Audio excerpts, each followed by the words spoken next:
for the Tyson who fought McGillian Mathis. Here's a combination uppercut by Tyson. Tyson laying it on, pouring it on. Down goes Bruno into the ropes. A boxing match doesn't exactly start when the opening bell rings. It usually begins from the gym to the media rounds throughout the several weeks of preparation ahead of the fight. It cuts across devising your strategy, researching your opponents, identifying ways to exploit his weakness or weaknesses, and a whole lot more. Then it grows to the maximum when you meet your opponents face to face or while you make your way towards the ring. Mike Tyson understands this psychology in the best way possible and doesn't fail to seize the chance to intimidate his opponents, demoralizing them even before the fight begins in the ring. No one seems to do it like Iron Mike Tyson does. Mike Tyson's intimidating tactics are rooted in real emotions of anger and genuine confidence. He effortlessly struck fear into opponents right after the fight had been scheduled and continued the momentum to the center of the ring just before the referee signaled go time. Welcome to Greatest Boxing, and this is the Iron Mike Tyson's secret to beat all of his opponents. I walk around the ring, but I never take my eyes off my opponent. I keep my eyes on him, even if he's ready and pumping. He can't wait to get his hands on me as well. Mike Tyson won more than half of his battles long before the fight even started. A legend who graced the ring 58 times, securing 50 wins, 6 losses, and 2 no contests. Tyson embodied menace, a heavyweight dynamo with rippling muscles and boundless strength. Nicknamed Iron Mike, his very name struck fear into opponents, a psychological weapon accentuated by his 44 KO victories.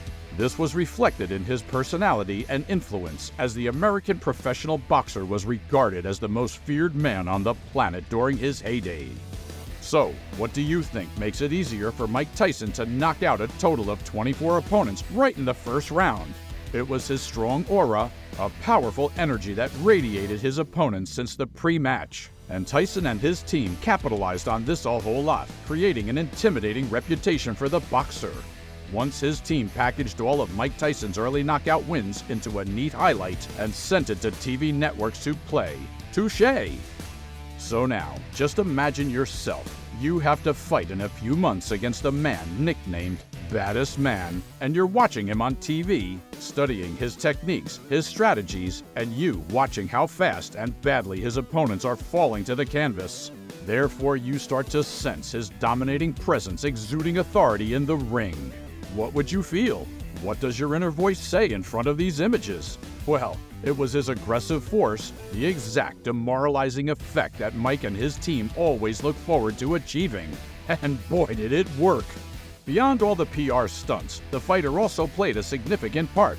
His quotes and death-threatening statements before and after his fights were also remarkable. One of his favorite sayings, "I aim for the tip of the nose and try to push the bone through their brain," paints him as a destroyer, which indeed he actually was. All of these strategies and tactics helped the American professional boxer win most of his battles even before he got in the ring. So, instead of making his opponents better prepared for what was to come, it actually sent fear down these guys' spines, imagining they were about to go into the ring with some great speed, power, agility, and precision. Someone you will struggle to control with your jabs because he can easily slip under those jabs and pound you mercilessly. Your chances are really slim. The perfect highlight of Mike Tyson's intimidating prowess was in his fight with Michael Spinks.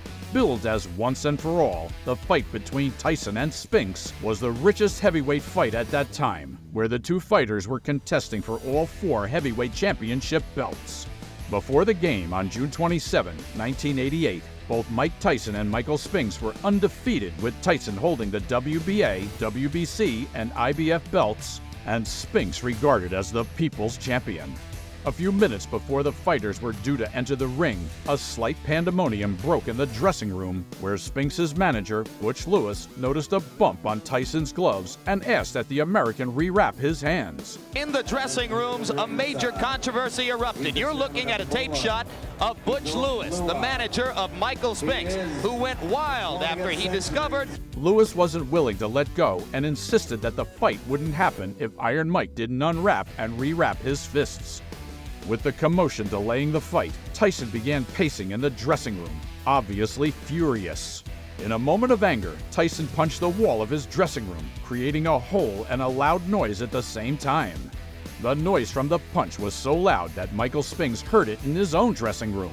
Standing there, he and Rooney's putting something on, he's punching holes in the wall. I'm like to myself, oh no. Although unintended, that punch intimidated Michael, drilling fear and nervousness through the spine of the People's Champion.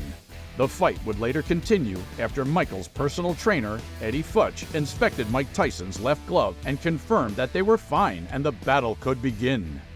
But the damage had already been done. Mike was furious as hell when Michael had become a scared cow approaching the slaughterhouse. 25, he will be the richest athlete in the history of the world if he keeps fighting and winning, but they want to break the contract. Here comes. Although wearing a brief smile as he walked into the ring, Michael Spinks was visibly nervous, looking as though he was walking into his own orchestrated doom.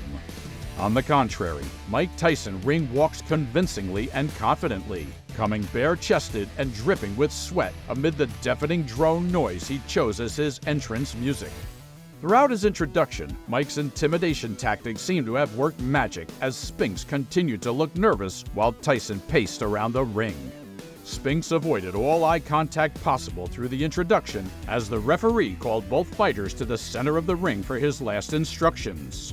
Soon, the fight began and it looked as though Spinks had been fighting 30 minutes earlier with how weak he appeared.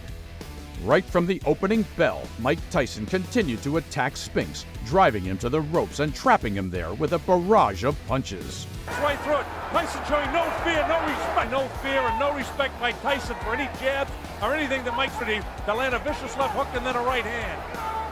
Spinks tried to slow Tyson down by clinching to him a few times, but that strategy couldn't keep him for too long as Tyson sent Spinks to his knees about 60 seconds into the fight, making it the second time ever the American was knocked down throughout his career. Heavy landing in, but he's taking them. The uppercut, body shot. Down. As expected, Spinks returned to his feet soon enough before the referee's count was over. But not long after, Tyson dodged a Spinks right-handed punch and responded with a left-right combination to the head, sending Spinks to the canvas for good. Here comes Mike Spinks in. He leads to the right hand. Down he goes. It's all over. Mike Tyson has won it. A few chicken dances and staggers, but Spinks couldn't return to his feet, and the referee, Frank Cappuccino, ended the fight after just 91 seconds. Of course, Mike Tyson was great in the ring during the short-lived fight, but his victory began long before the opening bell rang. Did you have any premonition that it would end this fast? My trainer told me before I left, I bet both of our purses that you knock them out in the first round. So I thought he was serious to just... The exciting and noteworthy part of the not-too-long interview was the way Mike Tyson chose his words and his body language while saying them. He exuded confidence, the type that sends some sort of message to his next possible opponent. Hey, you see how I did that? You'll be next. Those are the intimidation tactics we're talking about. Sleek and intentional. And I looked at him, I was seeing his face and I saw the fear and I knew it was going to be a first round knockout. And if I would like to answer some questions if I can. Because on the head I get, and he wobbles a little. And I could see that, I heard him, but he tried to fight back. I knew it was either two things he could do. He could either be very scared, and, well, it was never easy. I put in 8 weeks of training to make it this easy. But it was never easy. If I would have never trained, it perhaps would have went 10 rounds or something. But that I put in 8 weeks, you know what I mean, I guaranteed. That is precisely how Iron Mike operates. Intimidation at its peak. Okay guys, we have now come to the end of this video.